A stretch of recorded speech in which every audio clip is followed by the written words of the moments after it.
Welcome back to California Edition. I'm Brad Pomerantz. Our guest is Yelena Popovic. Now, her story is a unique one. We spend a lot of time focusing on immigration, often discussing immigrants from Central America, South America, Asia. But Yelena, who was a model, she's an actress, a writer, a producer, a director, comes from the former Yugoslavia. And you decided to write, produce, and co-direct a film called LA Superheroes Illegal in Hollywood. It's semi-autobiographical, and I wanted to have you join us because it is a story that is unique, but really speaks to the challenges of those that want to live the American dream. Yes, it does. Well, in so many ways. In so many ways. Well, I came to the United States because this is the country where you can have a dream and work hard and make your dreams come true, regardless of where you come from, regardless of whether you have some privileges or not. Right. And that's why I came here. And the irony is you came in around the mid-90s. Yes. Your country is falling apart. Yugoslavia is literally falling apart at the seams, and yet that didn't get you status to stay in the States. No, I came on a visa from Milan because I couldn't come straight from Belgrade because I believe embassy was closed, the American embassy at the time. So I came here, I had the regular working papers, and because of whether it was a mistake when it was sent or where and how, basically everything fell apart after that. It's a bureaucratic maze. Yes. We know that the immigration system is so layered. And in your film, do we see the, quote, fictional character suffer through the immigration maze? You see the suffering of an immigrant. Mm-hmm. Not only a model actress in Hollywood, which can be hard, but an immigrant on top of everything. Literally. Yeah. And what's so interesting is we presume that if you're beautiful and a model and an actress and you come from an exotic location, oh, you'll be taken care of. Yeah, it's just not the case. It's not the case. It took me almost 18 years to get my green card. Literally. Literally. And talk to us about the letters you were getting with regard to deportation over those 18 years. Well, it's a really scary process. Right. I came here to make something happen. I live here. Well, and you have. Thank God now. Right. Yes. I lived here for a long time. I have two children. Right. One was at the time very young. He's 13 now, and of course, your papers are not. I didn't get my green card yet, and they send me a letter saying, "Well, we don't believe your story. We're denying your case. You have to leave the country." And at that point, were you married? At that point, I wasn't married. So you had a child. I had a child, and I thought I was just going to get my papers. Like I've been here did they not believe? For 10 years. Well, they thought like, oh well, because I was married previously, that marriage wasn't really sham marriage, really valid. But because I had to reapply later, and that was basically an excuse for them to deny me, because anybody they could deny, they would just deny you. I think about the last decade, and that was the mood of the time. Yes. And then I ended up in immigration court, and that is a long waiting list. But give us a sense of what was happening. You'd get a letter saying you need to come to court in 9 months. We're in deportation proceedings. Yes. And what would then happen?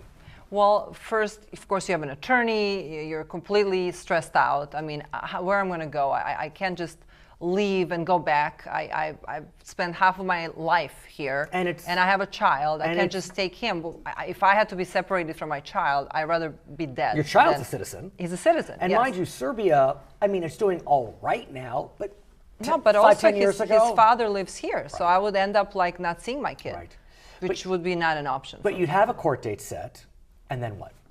And then, of course, you get another letter saying, oh, we are busy, our schedule is busy. It's changed for 18 months down the road. Painful. Very painful. Then again, well, another 6 months. Then another 9 months. So you can end up in immigration court for 5 years just to see the judge. And in some way, it's a reprieve, because you're not being deported until you see the judge. But in the other way, it's that kind of torture, that water dripping from the faucet that you can't stop. And you can't resolve anything in the process. You can't leave the country. I couldn't leave the country for 10 years. And that led to a very painful incident for you. What happened during those 10 years with your father? Oh, well, as I said, I came here to make something happen. And my father played a really big role in my life because he was somebody who was very smart, and he couldn't have a good life because of the system that he was living Communism. in. Yes, and I wanted to show him that I can do it, and he passed away before the film was done. And I still did not have my green card resolved at the time. And that meant I couldn't go to his funeral. I couldn't go to his funeral. I haven't seen him. No, I haven't seen him in 10 years. And it just happened. He had a weak heart. He had a couple of heart attacks, and he didn't make it. And it's a story that a lot of immigrants share. I hate to say this, it's not unique. No, it's not. And, here you are, this beautiful woman who would presumably have privilege. You can't even get out to see your father. No. Think about people who may not have the resources you have, the cachet that you have. And that's what 11 million immigrants, I'm not trying to take a position, but of course, that's what 11 million immigrants who are undocumented face day in and day out. It's very difficult. It's very, very difficult. Talk to me about making this movie, LA Superheroes Illegal in Hollywood. I can only imagine, was it cathartic or was it painful? What was it? Well, now it's cathartic. Now it is. Finished. Now the catharsis. Well, aside from finishing the product, but still, the film's semi-autobiographical. Yes, it is. I actually wrote a couple of other projects. Okay. And being in Hollywood, not having a status of a superstar, it's very hard to raise money for the films. And I finally thought, what can I do that I can do myself, that I don't have to wait for anybody? Right. And I thought of my story of a model, actress, immigrant. And I thought there was a movie there. And, clearly. and that's how it happened. We got cameras. We shot everything on 7D camera.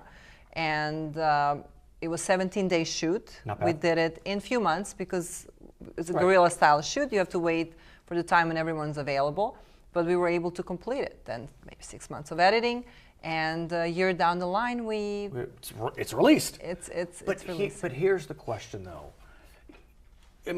As a model, as an actress, you're always revealing yourself. Like you're metaphorically naked. You're always presenting yourself to the public. But you've gone a step further. You have not only presented yourself, you've presented your story. Which I can't imagine many people knew, and now the world knows. And my hat's off to you. It is. No, thank you. But so what I'm trying to wonder is, how has that been for you? Has it been painful or has it been liberating? It's been liberating because I believe it's going to help people. I believe that story has integrity, and it's showing that good things can happen if you have faith and you believe in yourself. And there is a light at the end of the tunnel, even though maybe it looks really bad. What does your son think? He's 13 years old. You have a baby who's 2.5, but you're 13, they know.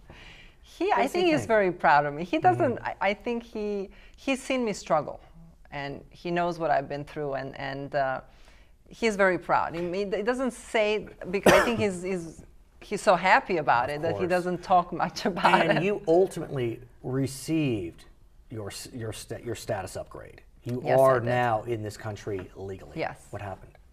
How'd you get it? Well, because I'm married to an American citizen. I've been married now for 4 years. I finally adjusted my status. Status was adjusted to a permanent resident, legal status. So can you go back to Serbia? Is your mother still with us? Your siblings? I've been there last year. I was there to pay respects for a year of my father passing away, which was very important to me. Sure. And I'm very happy I can travel. Again, it's very difficult. You need to travel for work. Yes, for my work, and not being able to travel for 10 years, it limited me. I could have done much better, I must say. But you're on your earlier, way. But I'm grateful I for believe this. it. Okay, the film is called LA Superheroes, Illegal in Hollywood. It's in theaters as we speak. The website, LASuperheroesthemovie.com. Yelena, I want to thank you for joining us. My name is Brad Pomerantz. Thank you for watching Charter California Edition.